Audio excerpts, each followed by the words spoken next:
नमस्कार। गणित की दुनिया में आपका स्वागत है।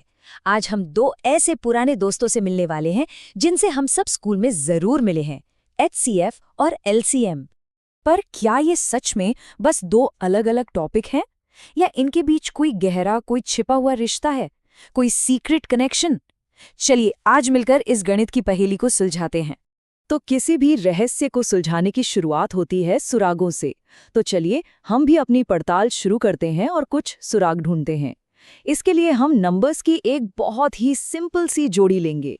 तो हमारे दो नंबर हैं 14 और 21। ठीक है, सबसे पहले इन दोनों को आपस में गुणा करते हैं। तो 14 गुणा 21 ये हुआ 294। अब इन्हीं दो नंबरों का एचसीएफ यानी महत्तम समापवर्तक है 7 और इनका एलसीएम यानी लघुत्तम समापवर्त्य है 42। अब आता है सबसे मजेदार हिस्सा। क्या होगा अगर हम एचसीएफ और एलसीएम को गुणा करें? तो 7 गुणा 42, अरे वाह, ये भी 294 है।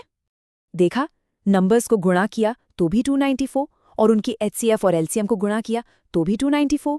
क्या ये सिर्फ एक इत्तेफाक है या फिर हम किसी बहुत बड़े गणितीय नियम की दहलीज पर खड़े हैं? जी नहीं, ये कोई इत्तेफाक बिल्कुल नहीं है। असल में ये जो पैटर्न हमने अभी अभी देखा है, ये गणित का एक बहुत ही खास, एक गोल्डन रूल है। और ये नियम बड़ा ही सीधा और सरल है। ये कहता है कि कोई भी दो नंबर ले लीजिए, जब हम उन नंबर्स को आपस में गुणा करते हैं तो जो जवाब आता है वो हमेशा हमेशा उनके एचसीएफ और एलसीएम के गुणनफल के बराबर ही होगा। ये एक ऐसा नियम है जो कभी फेल नहीं होता। इसे याद रखने के लिए एक छोटा सा फॉर्मूला भी है। एचसीएफ गुणा एलसीएम बराबर पहली संख्या गुणा दूसरी संख्या। है ना एकदम आसान।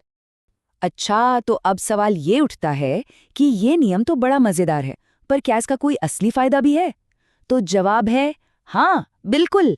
ये एक इतना पावरफुल टूल है जो मुश्किल लगने वाले सवालों को भी चुटकियों में हल कर सकता है। मान लीजिए हमें 117 और 221 जैसी दो बड़ी संख्याओं का एलसीएम निकालना है। क्या इसके लिए हमें बहुत लंबा चौड़ा कैलकुलेशन करना पड़ेगा? नहीं, यहीं पर हमारा ये सुनहरा नियम हमारे काम आएगा। देखिए ये कितना आसान है। स्टेप 1, हम सबसे पहले इन दोनों नंबर्स का एचसीएफ निकाल लेते हैं, जो है 13। स्टेप 2, हमें अपना गोल्डन रूल तो याद ही है। और स्टेप 3, बस सारी वैल्यूज को फॉर्मूले में रख दीजिए। तो ये बन गया 13 गुणा एलसीएम बराबर 117 गुणा 221। और जब हम इस इक्वेशन को सॉल्व करते हैं तो एलसीएम का जवाब आता है 1989। देखा, इस एक नियम ने कितनी आसानी से और कितनी जल्दी हमें सही जवाब तक पहुंचा दिया। लेकिन एक मिनट रुकिए, क्या ये नियम हर जगह, हर सिचुएशन में काम करता है? कहानी में अभी एक छोटा सा ट्विस्ट है।